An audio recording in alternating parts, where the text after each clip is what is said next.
Let's move forward. मैं इस पूरे टॉपिक को एक एग्जाम्पल के जरिए समझाता हूं, ठीक है जी। आइए स्टार्ट करते हैं। सपोज करें EY ऑडिट कर रही है सीमेंस पाकिस्तान का, ठीक है जी, और ईयर एंडेड है, सपोज करें बैलेंस शीट डेट हमारे पास December 31, 2017, ठीक है जी। एग्जाम्पल ड्रॉ कर रहा हूं मैं, और सपोज करें EY का पहला साल है ये। आप सपोज करें कि ये EY का पहला साल है, first year of audit, first year of audit. अच्छा यार, एक आपस की बात है, आपको आई होप कि राइटिंग समझ आ रही है मेरी। अगर आपको राइटिंग समझ नहीं आ रही तो आप भी कम्युनिकेट करें हमें इसी वेबसाइट के थ्रू, ताकि मैं राइटिंग में इंप्रूव करूं। वैसे आपस की बात है, ये मेरी बेस्ट राइटिंग है, ठीक है जी। फर्स्ट ईयर ऑफ ऑडिट, इसका मतलब है रिकरिंग ऑडिट नहीं है, ये ऑडिट का पहला साल है, ठीक है जी। सपोज करें 10 बंदों की टीम जाती है, सपोज करें 10 बंदों की टीम जाती है और ऑडिट कर रही है सीमेंस पाकिस्तान का। क्या बैलेंस शीट डेट है स्वीटहार्ट्स? December 31, 2017, ठीक है जी। 10 बंदों की टीम जाती है और ऑडिट खत्म करके आती है, और हमने इस ऑडिट में इन 10 बंदों ने ऑडिट के अंदर, जो मैंने अभी आपको बॉक्स फाइल दिखाई थी, सपोज करें ऐसी 15 फाइलें बनाई हैं, 15 ऑडिट फाइल्स। क्या कहा, कितनी फाइलें बनाई? 15 ऑडिट फाइल्स, ये 15 फाइलें। अच्छा, अब मैं थोड़ा स्लो बात करूंगा। ये जो 15 फाइलें हैं, ये जो 15 फाइलें हैं, ये जो 15 वर्किंग पेपर फाइल्स हैं, ये 2017 के लिए कहलाएंगी current year working paper files. ये 15 फाइलें 2017 के लिए क्या कहलाएंगी? ये कहलाएंगी current year working paper file, current year working paper file. अब आप सवाल करें सर 15 फाइलों में क्या है? जान मेरी, 15 फाइलों में डिफरेंट काम आपने फाइल किए हैं। इन 15 फाइलों में डिफरेंट हेड्स आपने कवर किए हैं। देखो बात समझो, इन 15 फाइलों में तुमने P&L भी वेरीफाई किया है, तुमने बैलेंस शीट वेरीफाई किया है, लिहाजा इन दोनों के सपोर्टिंग डॉक्यूमेंट इन 15 फाइलों में। मिसाल के तौर पे कैश एंड बैंक की बात कर लें तो कैश एंड बैंक के अंदर क्या होगा? कैश एंड बैंक में बैंक कन्फर्मेशन की कॉपी होगी, उसमें तुम्हारी बैंक स्टेटमेंट्स होंगी, उसमें बैंक रिकंसिलेशन होगा, उसमें कैश बुक का एक्सट्रैक्ट होगा, उसमें GL का एक्सट्रैक्ट होगा। सेल्स में आओ, सपोज करो सेल्स की फाइल है। सेल्स की फाइल में क्या होगा स्वीटहार्ट?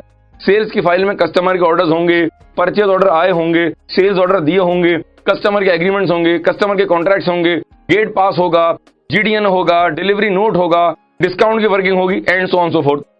ये जितने कागजात मैं बता रहा हूं, क्या इन कागजात का ताल्लुक रिस्पेक्टिव P&L और रिस्पेक्टिव बैलेंस शीट आइटम्स है? यस, उनको आपने फाइल किया इसके अंदर। इसका मतलब है सपोज करें कि 15 फाइलों के अंदर कैश इन हैंड की फाइल है, कैश एट बैंक की फाइल है, फिक्स एसेट्स है, बैंक ओवरड्राफ्ट है, शॉर्ट टर्म लायबिलिटी है, बैंक लायबिलिटीज हैं और लॉन्ग टर्म लोन्स हैं, फिक्स एसेट्स हैं जिसमें टेंजिबल भी है, इनटेंजिबल भी है।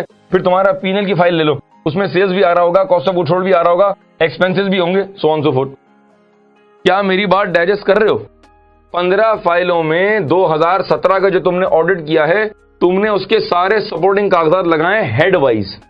सेल्स का हेड अलग है, उसके वर्किंग पेपर अलग होंगे।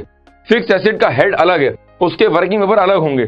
Cash in hand, cash at bank एक लाइन आइटम है, इसका हेड अलग है, इसके वर्किंग पेपर अलग होंगे। अब अंदाजा लगाएं P&L में कितने आइटम, बैलेंस शीट में कितने आइटम, अंदाजा लगाएं हर हेड में कितने कागज, तो अंदाजा लगाएं कितनी फाइलें।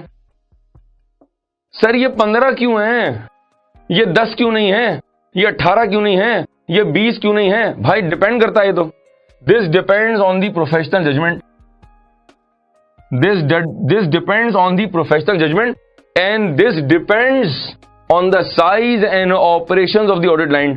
जितना रिस्क ज्यादा होगा काम ज्यादा होगा, जितना क्लाइंट बड़ा होगा, जितने उसके बिजनेस सेगमेंट्स होंगे, उतना रिस्क ज्यादा होगा, उतना काम ज्यादा होगा। इसका मतलब है ये 15 से 18 भी हो सकती हैं, ये 20 भी हो सकती हैं, और अगर छोटा क्लाइंट है तो हो सकता है कि 5 फाइलें हों। ये कोई पत्थर पर लकीर थोड़ी ना है, ये तो डिपेंड करता है। मैं तो एग्जांपल दे रहा हूं कि कितनी फाइलें, 15, जिनको हम क्या कह रहे हैं 2017 के लिए ये 15 फाइलें क्या कहलाएंगी? ये कहलाएंगी current year working paper file. Note करें, समझें इसको, मैं आगे चलता हूं। सपोज करें 17 का ऑडिट खत्म हो गया और अब स्टार्ट हो रहा है 2018 का ऑडिट, ठीक है जी। नेक्स्ट ईयर पे आ जाए, 2018 का ऑडिट शुरू हो रहा है। सपोज करें 12 बंदों की टीम जाती है, जो एक नई टीम है, ठीक है। 2018 में 12 बंदों की नई टीम जाती है और वो 2018 के आखिर में बना के आती है 20 फाइलें। सर पिछले साल तो 15 फाइलें थी, इस साल 20 फाइलें कैसे हो गई? ठीक है भाई, पिछले साल थोड़ा रिस्क कम था, काम कम किया, इस साल 17 से 18 का मुकाबले में सिचुएशन चेंज हो गई है, लिहाजा हो सकता है टीम ने काम ज्यादा किया होगा। ये 20 फाइलें 2018 के लिए कहलाएंगी current year working paper file. मेरे जुमलों पर गौर करें, मैं क्या कह रहा हूं। ये 20 फाइलें 2018 के लिए क्या कहलाएंगी? Current year working paper file. अच्छा जी सर, तो जब 18 में टीम जाएगी तो 17 की फाइलों का क्या होगा? Good question. जब 2018 की टीम ऑडिट करने जाएगी तो वो 2017 की फाइलें अपने साथ लेके जाएगी। ठीक है सर, लॉजिक क्या है इसकी? हो सकता है कि 18 की टीम में पुरानी टीम का कोई बंदा शामिल ना हो सकता है। नॉर्मली लिस्टेड क्लाइंट्स में हम 2-3 बंदे पुराने रखते हैं, लेकिन हम अज्यूम कर लें इस लेक्चर के लिए कि 18 की टीम में जिसमें 12 बंदे हैं उसमें 17 का अगर कोई बंदा भी शामिल नहीं है तो 18 की टीम को क्या पता कि पिछले साल हमारी फर्म ने ऑडिट कैसे किया था, कौन से प्रोसीजर किए थे, कौन से कागज खुद से बनाए थे और कौन से कागज क्लाइंट से लिए थे, कौन से डॉक्यूमेंट ओरिजिनल लिए थे, कौन से फोटोकॉपी लिए थे। इस चीज को अवॉइड करने के लिए, इस कंफ्यूजन को अवॉइड करने के लिए, अपने रिस्क को कम करने के लिए, क्वालिटी स्टैंडर्ड को इंश्योर करने के लिए और इस रिस्क को कम करने के लिए 2018 में जब हमारी टीम जाएगी तो वो 2017 की जो ये 15 फाइलें थी ये अपने साथ लेके जाएगी। जब आप 18 के अंदर 2017 की फाइल लेके जाएंगे तो 2017 की फाइलें कहलाएंगी last years working paper file. क्या कहा मैंने? जब 18 की टीम 2017 की 15 फाइलें लेके जाएगी तो उसको हम क्या कहेंगे? 17 की 15 फाइल अब क्या कहलाएंगी? ये कहलाएंगी last years working paper file. इसका मतलब है कि 15 फाइलें आप अपने साथ लेके गए, 20 फाइलें आपने और बनाई। अब जब वापस आ रहे होंगे ऑडिट के बाद तो 20 फाइलें ये और 15 ये, 35 फाइलें लेके आप अपने दफ्तर वापस आ रहे होंगे, जिनको हम कहते हैं collectively they are called working papers, या उसको हम कह लें ऑडिट डॉक्यूमेंटेशन। नोट करें, बात समझें। ये जो हमने EY की एग्जाम्पल कोट की है और मैंने कहा ये हमारा पहला साल है, ठीक है, और हम ऑडिट के साल का हमने स्टार्ट किया 2017, क्लाइंट था सीमेंस पाकिस्तान।